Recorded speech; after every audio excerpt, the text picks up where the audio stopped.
નમસ્કાર વિદ્યાર્થીઓ, ઓનલાઈન શિક્ષણમાં આપનું સ્વાગત છે. એમએ સેમેસ્ટર 2 સમાજશાસ્ત્ર પેપર નંબર 3 એમાં ભારતીય સમાજ અંગેના પરિપ્રેક્ષ્યો ડૉક્ટર GS ઘોરીએ એના અભ્યાસો વિશે આપણે અભ્યાસ કરી રહ્યા છે. તો એમાં આગળનો ટોપિક છે સંસ્કૃતિ અને સભ્યતા અંગેના અભ્યાસો.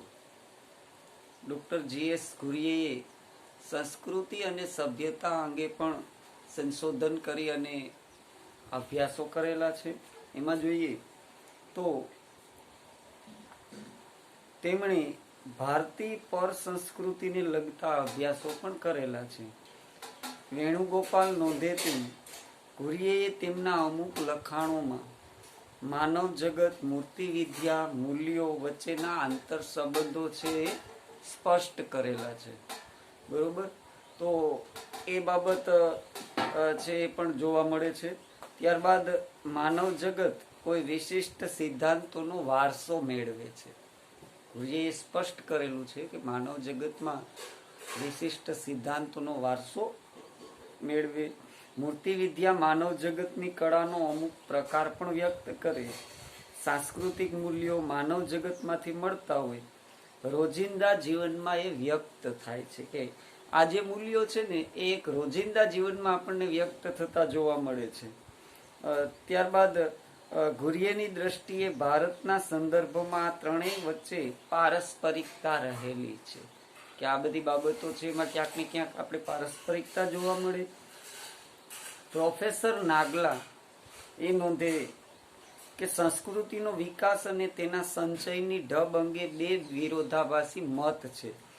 એક સિદ્ધાંત અનુસાર કોઈ પણ સમાજની સંસ્કૃતિ તેની સ્થાનિક જરૂરિયાત અને પરિસ્થિતિ અનુસાર સ્વતંત્ર રીતે વિકાસ પામ્યા, કે જરૂરિયાત પ્રમાણે સ્વતંત્ર રીતે સિદ્ધાંત અનુસાર કોઈ પણ સમાજની સંસ્કૃતિ એક વિકાસ પામતી હોય. અને બીજો મત કે બીજો સિદ્ધાંત સંસ્કૃતિ પ્રસરણ દ્વારા વિકાસ પામે, કે પ્રસાર થાય અને સંસ્કૃતિનો વિકાસ થતો હોય. આ મંતવ્ય અનુસાર કોઈ એક વ્યક્તિ સમાજમાં થયેલી શોધ તે સમાજની સંસ્કૃતિનું તત્વ બની બીજા સમગ્ર જગતમાં પ્રસરણ પામે, કે એક સમાજમાં જે શોધ થાય એ પ્રસરણ પામી અને અન્ય સમાજમાં એનું પ્રસરણ થાય. અને આવી રીતના એ લોકો છે એ એકબીજાની સંસ્કૃતિથી સંપર્કમાં આવે અને પરિચિત થતા હોય. સંસ્કૃતિના પ્રસરણ અંગેના વિવાદાસ્પદ પ્રશ્ન ઉપર પ્રકાશ પાડવા માટે ઘોરીએ પોતાના વિચારો વ્યક્ત કરેલા છે. તેમના મતે માનવ સમાજ અને તેની ઉત્ક્રાંતિને સમજવા માટે સંસ્કૃતિ કેન્દ્રવર્તી છે, કે સંસ્કૃતિ છે માનવ જાતિનો એક વારસો છે અને એ કેન્દ્રવર્તી છે. સાંસ્કૃતિક ઉત્ક્રાંતિની પ્રક્રિયા તેમજ સાંસ્કૃતિક વારસાના સ્વરૂપ કે જેમાં માનવ જાતિએ તેની ભૂતકાળની સંસ્કૃતિના જે તત્વોનો ત્યાગ કે નિકાલ કર્યો હોય, છોડી દીધા હોય, વિશ્લેષણમાં રસ ધરાવતા હતા. કે અમુક તત્વો છે એવા જોવા મળેલા કે જે ભૂતકાળમાં મનુષ્યોએ અપનાવેલા હતા અથવા એને છોડી દીધેલા હતા. તો આ બાબત છે ક્યાંક ને ક્યાંક જોવા મળે છે. સાંસ્કૃતિક મૂલ્યો સાથે સંબંધ આ બાબત છે ધરાવતી હોય. તે માનવીની શ્રેષ્ઠતા અને સર્જનાત્મકતાની સિદ્ધિની બાબત છે, કે આ છે માનવીની એક શ્રેષ્ઠતાની બાબત છે.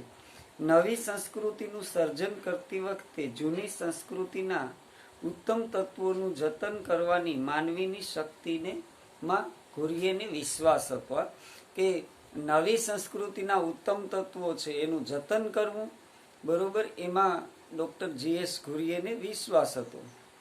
ડૉક્ટર GS ઘોરીએ હિન્દુ સભ્યતાની ઉત્ક્રાંતિની પ્રક્રિયા સાથે એક વિશેષ સંબંધ ધરાવતા હતા.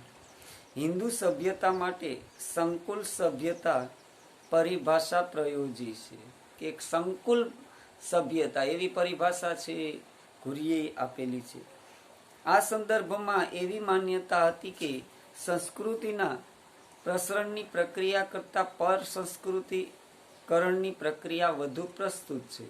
તેમની દ્રષ્ટિએ ભારતમાં જટિલ પર સંસ્કૃતિકરણની પ્રક્રિયાનું વિશ્લેષણ કરવું તે કોઈ પણ સમાજશાસ્ત્રી માટે પડકારરૂપ છે. કે ઘુરિયેના મતે આ પર સંસ્કૃતિકરણ છે એનું વિશ્લેષણ કરવું એ એક પડકારરૂપ હતું.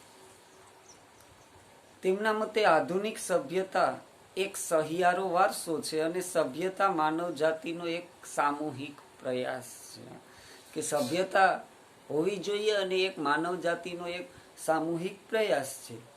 તેમની દ્રષ્ટિએ સભ્યતાની ચડતી પડતી પાછળ સંસ્કૃતિનો સ્થિર વિકાસ અને વૃદ્ધિ થતી રહે છે. કે મનુષ્ય જીવનમાં એ સભ્યતા છે તો એ ચડતી પડતી સાથે એનો એક સ્થિર વિકાસ છે થતો હોય, વૃદ્ધિ થતી હોય. અને સભ્યતાની ચડતી પડતીના સંજોગોમાં પણ કેટલાક આખરી અને નિર્ણાયક મૂલ્યો સ્થાપિત થયા. કે આવી રીતના એમાં થોડા મૂલ્યો છે એ સ્થાપિત થયેલા છે. અને ડૉક્ટર G.S. ઘુરિયેએ સંસ્કૃતિના એવા એક 5 આધાર સ્તંભો છે એ આપેલા છે. કે જેમાં પેલું છે ધાર્મિક સભાનતા છે, કે એ પ્રથમ આધાર સ્તંભ છે. ત્યારબાદ છે અંતરાત્મા નૈતિકતાનું ભાન, આ બીજો આધાર સ્તંભ છે. ત્રીજો છે ન્યાય. ચોથો છે જ્ઞાનની મુક્તિ અને ખોજ મુક્ત અભિવ્યક્તિ, આ ચોથો આધાર સ્તંભ છે. ત્યારબાદ પાંચમો છે સહિષ્ણુતા. આ સંસ્કૃતિના 5 આધાર સ્તંભો એણે આપેલા છે. તેમના મતે સભ્યતા સામાજિક વારસાનો એક સમગ્ર જથ્થો છે. કે એક સામાજિક વારસાનો જથ્થો છે અને તે સમાજનું લક્ષણ પણ છે. વિભિન્ન સમાજો વચ્ચેનો ભેદ તેમની સભ્યતાની સિદ્ધિઓના આધારે પાડી શકાય. કે આવી રીતના એ વિભિન્ન સમાજો છે એની સભ્યતા છે એની સિદ્ધિના આધારે આપણે નક્કી કરી શકીએ. એટલે આવી રીતના ઘુરિયેએ ભારતીય સંસ્કૃતિ અને સભ્યતા વચ્ચેની પારસ્પરિકતા છે એ દર્શાવેલી છે. કે સંસ્કૃતિના આધાર સ્તંભોરૂપ જે 5 મૂલ્યો છે એનું આલેખન કર્યું.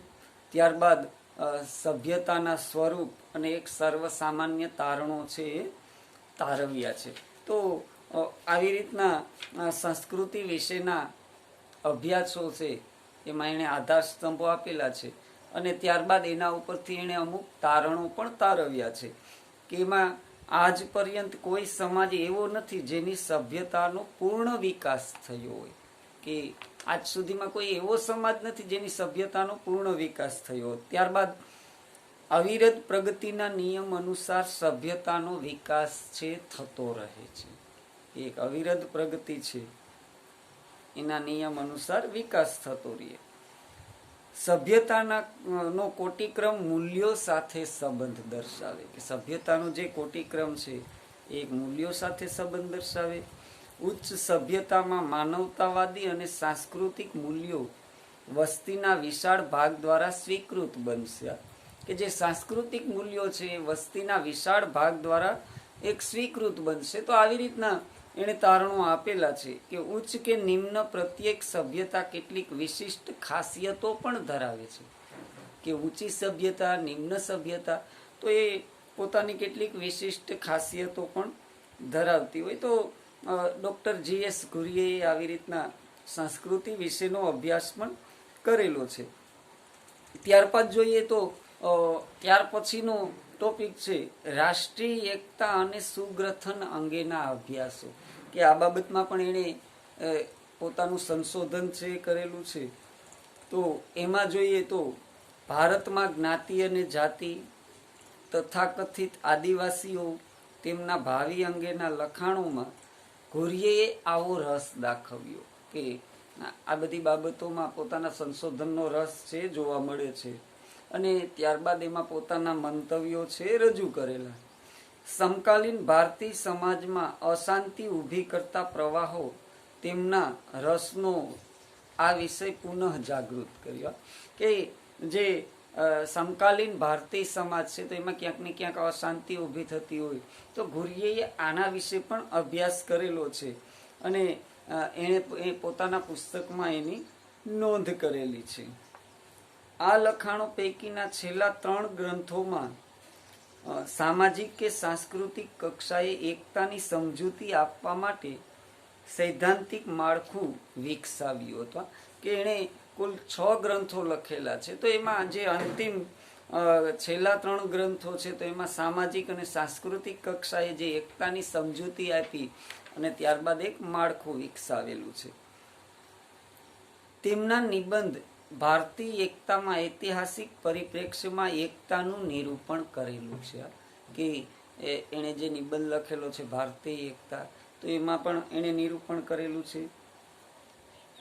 ઈસવીસન પૂર્વે 2જી સદીથી માંડીને 13મી સદી સુધી ભારતીય સમાજ અખંડ રહ્યો. ભારતીય સભ્યતાની એકતા ભાષાકીય, ધાર્મિક અને રાજકીય પરિબળો ઉપર આધારિત હતા કે આ ડોક્ટર G.S. ઘુરીએ આવી રીતના પોતાના નિબંધમાં નોંધ કરેલી છે કે 2જી સદીથી માંડીને 13મી સદી સુધી જે ભારતીય સમાજ છે અખંડ હતો. એમાં ક્યાંક ક્યાંક ધાર્મિક, ભાષાકીય અને રાજકીય એકતાઓ છે એના આધારિત પણ હતી. સંસ્કૃત ભાષાએ ભાષાકીય એકતા પૂરી પાડી. જેમ કે સંસ્કૃત ભાષા હતી તો એના આધારે ભાષાકીય એકતા હતી સમાજમાં. ધર્મગ્રંથો છે, ધાર્મિક સિદ્ધાંતો છે, મહાકાવ્યો છે, એને ધાર્મિક એકતાઓ પૂરી પાડી.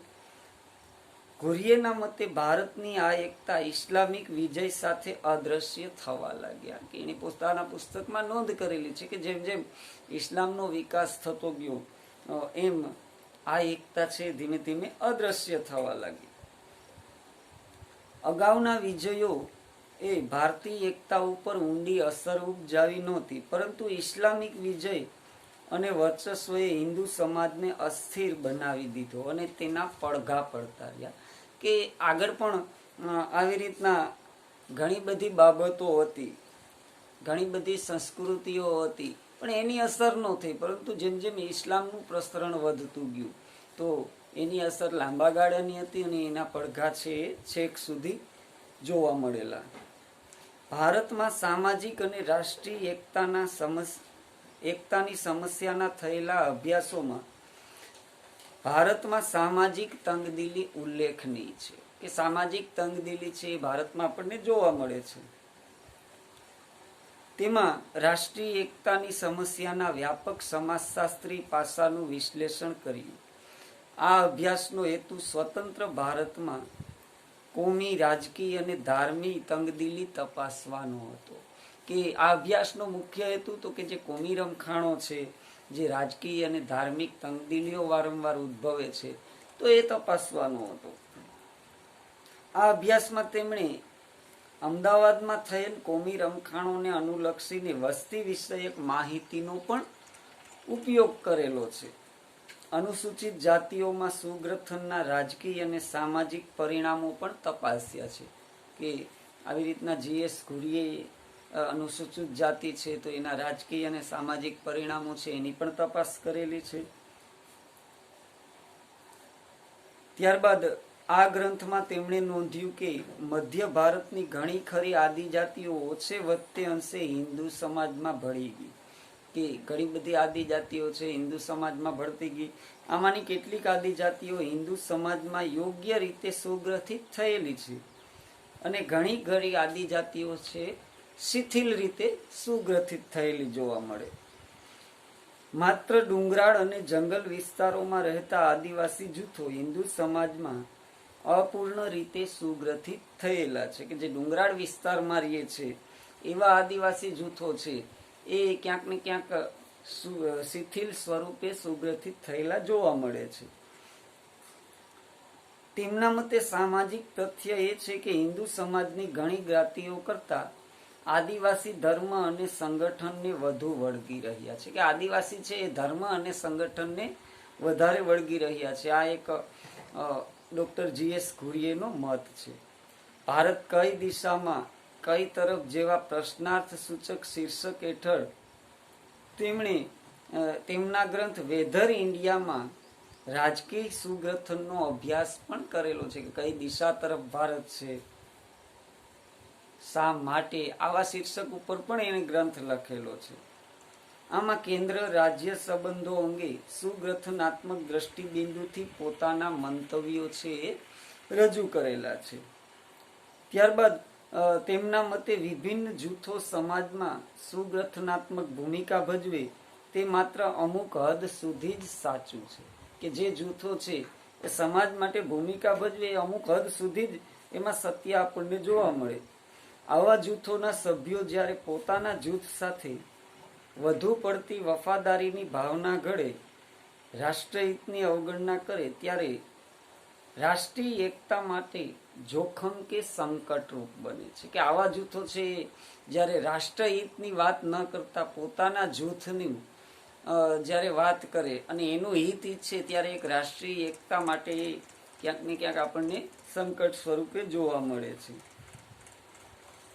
આધુનિક સમયમાં જ્ઞાતિવાદ, પ્રજાતિવાદ, કોમવાદ, ભાષાવાદ વગેરે સંકુચિત વફાદારીઓ રાષ્ટ્રીય એકતા માટે સંકટના સ્ત્રોતો છે. કે આ એક ક્યાંક ને ક્યાંક રાષ્ટ્રીય એકતામાં આપણને વિઘ્ન જોવા મળે છે.